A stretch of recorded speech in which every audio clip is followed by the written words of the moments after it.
नमस्कार दोस्तों, बात करते हैं पंजाब नेशनल बैंक की। 39 रुपीज का स्टॉक हो चुका है एंड 42 मिलियन शेयर्स यहाँ पर ट्रेड हुए हैं। स्टॉक ने एक अच्छा ट्रेजेक्टरी पकड़ लिया है और एक अच्छी रैली में दिखाई देता है। हालांकि आज बहुत बड़ी रैली नहीं है, बट स्लो मूविंग स्टॉक में इस तरह की रैलीज, इस तरह का ब्रेकआउट आता ही है स्टार्टिंग में। अभी ये एकदम रेडी पॉइंट पर है। क्या यहाँ पर निवेश करना चाहिए आपको? If you already bought the stock, क्या स्ट्रेटजी को लेकर के चले, खबरें क्या है हमारे सामने पीएनबी में। एनपीए से लेकर के बड़ी इन्वेस्टमेंट हुई है पीएनबी में, बात करेंगे उसके बारे में। चलिए शुरू करते हैं इस वीडियो को। बट उससे पहले अगर आप चैनल पे नए हो, प्लीज चैनल को सब्सक्राइब कर दो and hit the bell icon ताकि आपको नोटिफिकेशन मिल सके। चलिए स्टार्ट करते हैं। सबसे पहले अगर आप चार्ट की बात करें, देखिए यहाँ से अगर आप देखते हैं तो गिरावट हुई थी, लगातार एक अच्छा पॉइंट बना लिया था 45-48 रुपीज के आसपास का, और वहां से तेजी से स्टॉक में गिरावट देखने को मिली थी। एंड सिमिलरली आपने पता ही है निफ्टी 50 में भी उतनी ही गिरावट हुई थी। अभी यहाँ पर एक अच्छा सपोर्ट मेंटेन हो रहा है।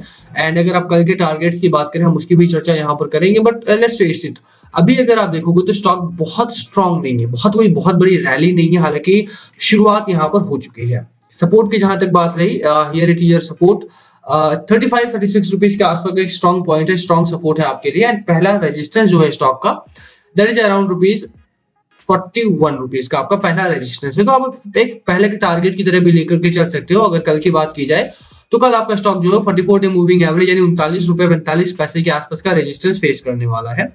एंड अगर कल आप ट्रेड करते हैं, इंट्राडे करने वाले हैं आप इसमें, तो वो आप यहाँ से लेकर के चल सकते हैं। जहां तक बात रही स्टॉक में अगले लंबे टारगेट की, शॉर्ट टर्म टारगेट की, लॉन्ग टर्म टारगेट की, देखिए कल के लिए अगर ₹39.45 क्रॉस करता है तो इसी के साथ ही एक बड़ा हर्डल जो था यहाँ पर, वो भी यहाँ से क्रॉस आउट करेगा, ब्रेकआउट होगा, यहाँ से एक अच्छा पैटर्न बनेगा। और उसी के साथ ही स्टॉक में आपको एक अच्छी ट्रेजेक्टरी पकड़ता हुआ स्टॉक दिखाई दे सकता है। तो बिल्कुल यहाँ पे खरीदारी करने की मेरी सलाह रहेगी आपको। अपर साइड पे 42 रुपीज का आपका शॉर्ट टर्म का टारगेट होना चाहिए। लोअर एंड पे 36-35 रुपीज के आसपास सपोर्ट लेकर के चलो। अभी के लिए अगर आप देखोगे चार्ट बहुत स्ट्रांग नहीं है, but yes it's going into a stronger zone. तो बिल्कुल यहाँ पर आपको इसे कंसीडर करना चाहिए। जहां तक बात रही इसके आरएसआई की, आरएसआई आपका 52 का है, बहुत गजब का आरएसआई है। एंड स्टॉक में बोलिंजर बैंड के मिड पॉइंट पर लगातार ये एक सस्टेनेबिलिटी दिखा रहा है, जिसका मतलब है कि यहाँ से एक बुलिश पैटर्न बन जाएगा। मैकडी की चर्चा करें तो मैकडी आपका स्ट्रांगली बुल रन में और हिस्टोग्राम आपके अपर साइड बन रहे हैं। साफ है कि वॉल्यूम यहाँ पर तगड़ा ट्रेड हो रहा है, और हाई वॉल्यूम अगर किसी भी स्टॉक में आ रहा है, दैट मींस कि स्टॉक यहाँ से आपको काफी अच्छा भागता हुआ दिखाई देगा। तो बिल्कुल एक बाइंग ऑर्डर्स की तरफ आपको देखना है। अगर आपने ऑलरेडी बाय किया हो, 42 का शॉर्ट टर्म टारगेट लेकर के आप यहाँ पर चल सकते हैं। थोड़ा लंबा अगर आप निकलते हैं तो थोड़ा लंबे के लिए आप यहाँ से 46-47 रुपीज का आपका टारगेट आएगा यहाँ पर। पीएनबी एक ऐसा स्टॉक है जो सेफर तो है, बट स्लो मूविंग है इस समय पे, क्योंकि वॉल्यूम नहीं है। वॉल्यूम इसलिए नहीं है क्योंकि इस समय पे अगर आप बाजार को देखेंगे तो बाजार में जो बड़े स्टॉक्स रहे थे जिनमें भारी गिरावट देखने को मिली थी, उनमें इस समय रैली है। जैसे हो गया इंडसइंड बैंक, बजाज ऑटो, भारतीय एयरटेल हो गया, मारुति हो गया, इन स्टॉक्स में काफी रैली थी और इसमें आज गिरावट हुई है, मतलब सॉरी इसमें आज रैली आई है। बशर्ते अगर आप पीएनबी की बात करें तो पीएनबी एक छोटा स्टॉक है, बट यहाँ पर बहुत ज्यादा गिरावट नहीं हुई थी इसके अपर लाइन से, इसकी वजह से स्लो मूविंग है। और जहां तक बात है देखिए बाजार की, इस समय अगर आप बाजार को देखेंगे 1% के आसपास गिरा है। सिमिलरली अगर आप बात करें मिड कैप और स्मॉल कैप में, वो उतने ही है, जैसे बढ़ नहीं रहे थे वैसे ही गिरे भी नहीं है। Banking stocks are standing alone, और यहाँ पर भी बहुत ज्यादा गिरावट नहीं हुई है। बट निफ्टी 50 हो गया, सेंसेक्स हो गया, वहां पर 1% से ज्यादा की, 1% के करीब की गिरावट देखने को मिली है। शुरुआत भी अच्छी नहीं हुई थी। अगर आप कल की भी बात करें तो एफआईआई यहाँ पर भी अगर आप देखेंगे तो खरीदारी इन्होंने थोड़ी कम की है। डीआईआई ने मार्केट को संभाला था कल, बट 3 दिन रैली में रहा है बाजार आपका। एंड इट्स अंडरस्टैंडेबल कि मार्केट ठीक है, अभी बाजार है और इस तरह की रैली, इस तरह का गिरावट आपको फेस करना पड़ेगा। जहां तक बात रही आपके पीएनबी की, पीएनबी में 3 दिनों की रैली आ चुकी है। अभी भी आज भी बाजार गिरावट में रहा, उसके बावजूद भी स्टॉक में अच्छी खासी ट्राजेक्टरी बनी है, अच्छा खासा मोमेंटम रहा है, वॉल्यूम ठीक ठाक आया है। तो बिल्कुल इसको खरीदारी की तरफ आपको देखना चाहिए। अगर कल आप ट्रेड करने वाले हैं तो ₹39.45 का आपको शॉर्ट टर्म टारगेट यानी कल का इंट्राडे टारगेट लेकर के चलना है। बाकी जहां तक बात रही लंबे समय की, तो डिलीवरी परसेंटेज काफी बढ़िया चल रहा है यहाँ पे, 27-28% हो चुका है रिसेंटली। अगर आपने प्रीवियसली देखी हो मेरी वीडियोस को, तो मैंने वहां पर आपको दिखाया था कि 18-19% से ज्यादा डिलीवरी नहीं उठाई जा रही थी। 17-18 हो गया था, 15-16 भी हो गया था। अभी अगर आप देखेंगे तो 28% डिलीवरी है। उससे पहले 20% थी, 33% थी परसों, उससे पहले 26-27%, उससे पहले 38% एंड बिफोर दैट 27%।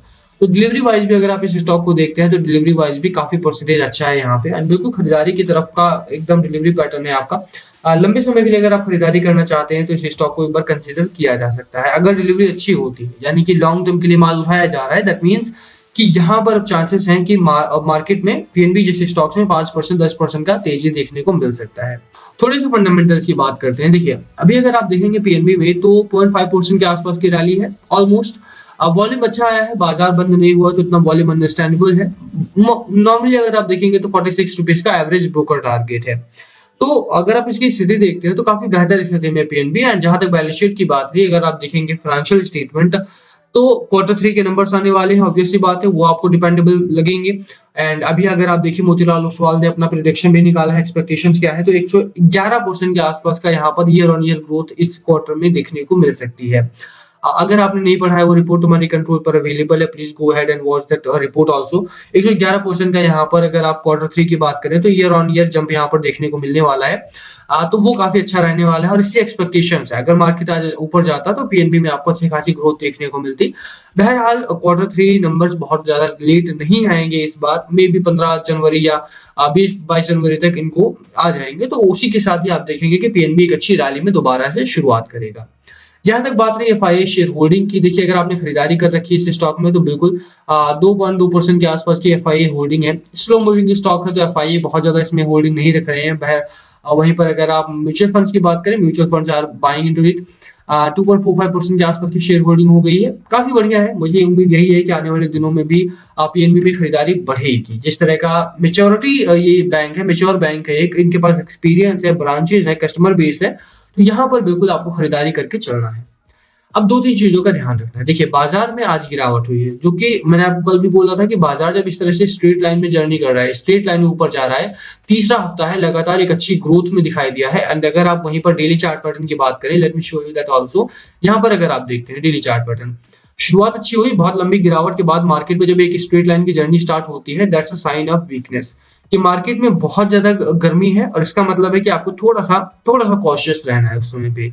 कल भी मैंने आपको बोला था कि अगर आप मार्केट में थोड़ा नए हैं तो आपको समझना पड़ेगा कि स्ट्रेट लाइन की journey after a huge fall नहीं होती है। साइडवेज यहाँ पर अगर मार्केट चलता है दैट्स अंडरस्टैंडेबल, वो ठीक है। अगर आप वीकली चार्ट पैटर्न दिखा दूं मैं आपको एक बार, तो वीकली चार्ट पैटर्न आपका बहुत गजब नहीं बना है।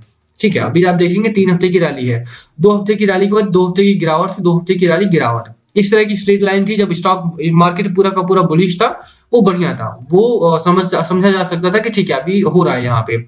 जैसे यहाँ पर आप देखो कि यहाँ पर मार्केट ने एक अच्छा जंप किया, उसके बाद गिरावट हुई 2-3 हफ्तों की, उसके बाद ये साइडवेज गया, एक बेस बनाया यहाँ पर, और बेस बनाने के बाद ऊपर निकला। अभी यहाँ पर इतनी भारी गिरावट होती है और उसके बाद बेस नहीं है यहाँ पर अपने पास कोई भी, है ना।